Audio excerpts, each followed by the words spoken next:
역사학은 객관적 지식과 주관적 해석이란 두 축 사이에서 끊임없이 변화하고 확장되어 왔다. 랑케로 대표되는 실증주의 역사학은 과거를 있는 그대로 보고하는 데 중점을 두었으나 실증주의 역사학은 객관적 진실에 주목했다는 것이죠.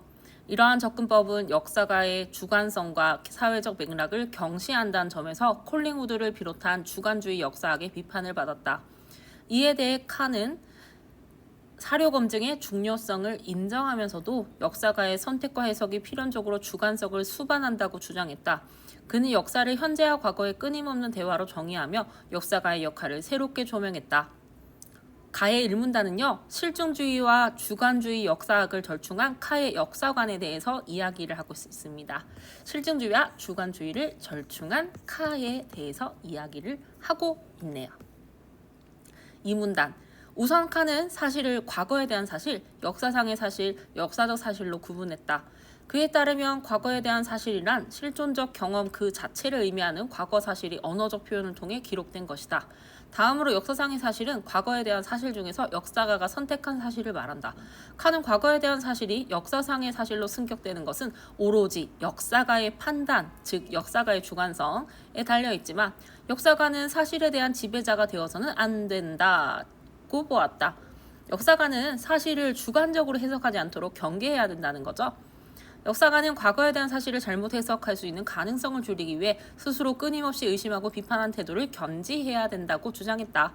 마지막으로 역사가는 자신의 관점과 문제의식에 따라 특정 사실의 역사적 중요성을 부여하는데 이러한 역사적 중요성이 여러 역사가에 의해 인정받으며 역사적 사실이 된다. 역사상의 사실은 변화와 재해석의 가능성이 높다는 점에서 역동적인 특성을 띠지만 역사적 사실은 역사적 중요성이 보편적으로 인정되는 사실로 정태적인 특성을 가진다. 정리된 거 한번 보도록 하겠습니다. 과거에 대한 사실은 과거 사실은 언어적 표현 기록이 되겠고요. 역사상의 사실은 역사가의 선택이 굉장히 중요합니다. 역사적 사실은요, 여러 역사가에 의해서 중요성을 인정받아야 된다고 하네요. 한편 주관주의 역사학을 주장한 콜링우드에 따르며 역사는 순수한 형태로 존재하지 않으며 항상 오염되어 있어서 과학적 객관성을 획득할 수 없다고 주장했다. 현재를 살아가는 역사가는 과거와 직접 대면할 수 없으므로 역사가는 자신의 자아를 완전히 소거한 채, 즉 주관을 완전히 배제한 채 과거를 완벽히 재현할 수 없다고 보았다. 이와 관련해서 칸은 역사가의 책임감과 상상적 이해를 강조했다. 이때 상상적 이해란 단순히 사료를 수집하는 것을 넘어 과거 인물의 생각과 행동을 맥락 속에서 재구성하는 것을 말한다. 즉, 카가 강조한 상상적 이해의 개념도 나타나 있고요. 역사가의 책임감과 상상적 이해를 강조한 카의 이야기였습니다. 사문단은요, 카의 역사관은 역사의 객관적 진실을 모호하게 만들고 사회적 맥락에서 지나치게 상대적인 관점을 취한다는 지적을 받기도 했다. 한계점에 대해서 얘기하고 있네요. 하지만 역사학을 단순히 과거로 기록하는 것으로 한정하지 않고 현재와의 상호작용을 통해 역사를 해석하는 역동적인 학문으로 재정립했다는 점에서 높이 평가받는다. 카의 역사관에 대한 평가가 드러나 있습니다. 나문단, 나의 일문단. 역사학에서 언어로의 전환은 역사의 연구 대상을 과거 사실 그 자체에서 과거 사실을 지칭하는 언어로 전환된 것을 의미한다. 이는 과거의 실제를 표현하는 매개체로서 언어를 중요하게 여기는 관점으로 소시르로 대표되는 기호학적 언어관의 영향을 받았다. 일문단은 역사학에서 언어로의 전환의 개념과 전환에 대해서 이야기하고 있어요. 이문단, 소시르는 언어를 기표와 기의 결합으로 이루어진 이중적인 기호 체계로 보았다. 기표는 소리로 드러나는 기호적 형식을, 기는 소리로 표시되는 의미를 말한다. 소시르는 기표와 기의 관계는 자의적이며 1대1로 대응되지 않기 때문에 기표는 기를 정확히 전달하지 못하고 둘 사이에는 항상 간극이 존재한다고 보았다. 비트겐슈타인 역시 언어는 개별적인 실제를 직접 표상하는 것이 아니라 실제를 포함한 가족 유사성을 표상한다고 주장했다. 가족 유사성이란 특정 집단에 속한 각 대상이 본질적 속성들을 동일하게 가지지는 않더라도 부분적인 유사성을 통해 하나의 범주로 묶일 수 있음을 뜻한다.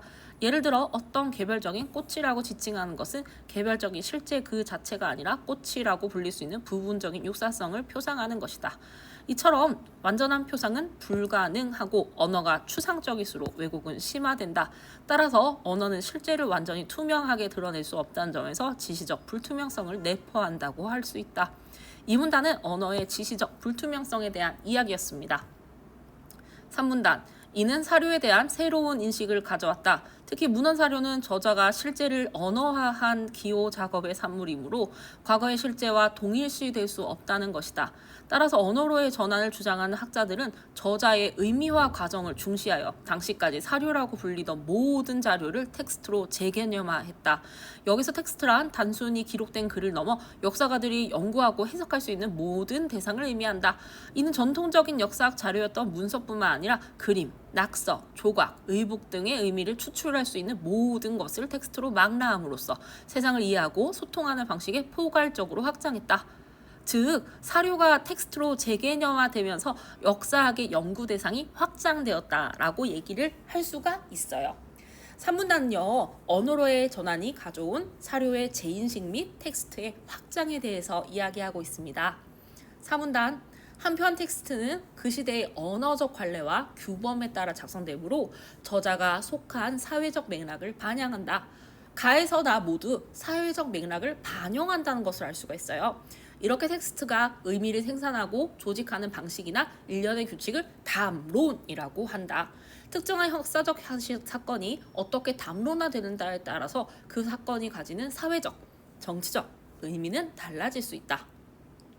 자, 그러면요, 담론은 역사적 사건의 의미를 재구성하는 과정에서 특정 입장을 중심적인 가치로 만들기도 하고 사회적 맥락과 관련해서 권력 구조나 이데올로기 형성에 영향을 주기도 한다는 얘기입니다. 예를 들어 콜럼버스의 신대륙 발견은 위대한 업적으로 찬양받기도 하지만 식민지 침탈과 원주민 학살의 서막을 연 것으로 비판을 받기도 한다. 따라서 담론은 특정 입장을 중심적인 가치로 만들기도 하고 이를 통해 다양한 권력 구조나 이데올로기 형성에 영향을 미치기도 한다. 3문단은요, 텍스트와 담론의 관계 및 담론의 사회적 영향력에 대한 이야기였습니다. 이제 문제로 가볼게요. 가와 나에 대한 설명으로 가장 적절한 것은 정답은 바로 2번이었습니다. 가는 특정 역사가가 주장한 주요 개념을 유형별로 언급하고 나는 특정 관점의 등장이 해당 분야에 미친 영향을 이야기하고 있었죠. 정답은 2번이라 볼 수 있겠습니다. 가와 나를 이해한 것으로 적절하지 않은 것은 정답은 아주 가까이 1번에 있었네요. 가는 역사성의 사실을 과거에 대한 사실이 승격된 것으로 변화와 재해석이 어려워 정태적이다 라고 했는데요. 완전 다르게 해석했는 것이네요. 앞부분은요 맞는 얘기지만 뒷부분은요 변화와 재해석이 높다는 점에서 역동적이라고 볼 수가 있겠습니다. 나머지 단락은요 맞는 부분을 선생님이 포인트 잡아서 동그라미를 쳐놓았으니까 한번 살펴보도록 해요.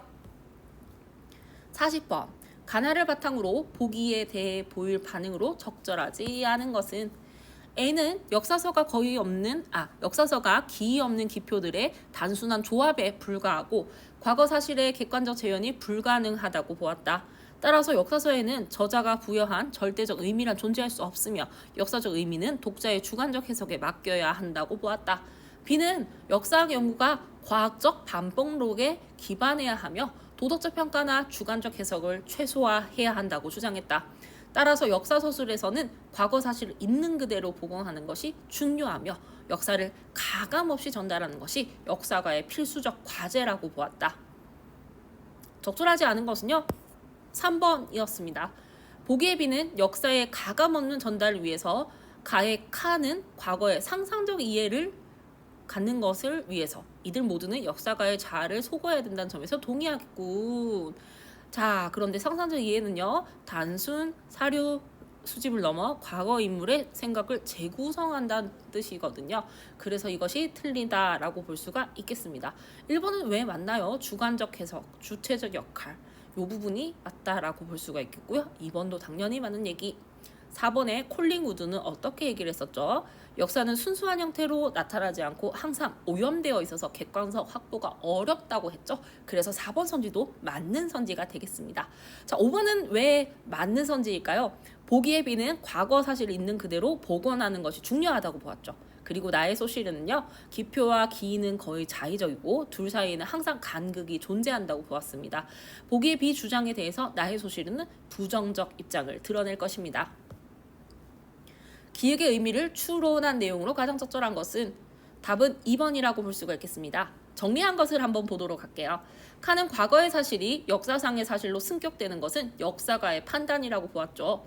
즉 역사가의 주관적 해석의 가능성은 인정하는 거였습니다. 하지만 역사가는 사실에 대한 지배자가 되면 안 된다라고 주장을 했죠. 즉 역사가의 주관적 해석은 객관적 해설을 왜곡하지 않는 선에서 이루어져야 된다고 주장했습니다. 그러므로 역사가는 객관적 사실을 바꿀 수가 없다. 그리고 사실을 왜곡해서 해석하는 지나친 주관성은 경계해야 된다라고 볼 수가 있죠. 한 단계 더 나아가서 칸은 과거에 대한 사실을 잘못 해석할 수 있는 가능성을 줄이기 위해 스스로 끊임없이 의심하고 비판하는 태도를 견지해야 된다고 얘기를 했습니다. 자, 그렇다면 주관적으로 해석하지 않도록 경계해야 된다. 이것이 정답이 될 수 있겠죠. 정답은 바로 2번이었습니다. 사전적 의미로 적절하지 않은 것은 정답은 바로 2번이었습니다. 어떤 말이나 사물의 뜻을 명백히 밝혀 규정함은 정의에 해당하는 것이었고요. 견지라는 것은 어떤 견해나 입장 따위를 굳게 지니거나 지킴에 해당하는 뜻이었습니다.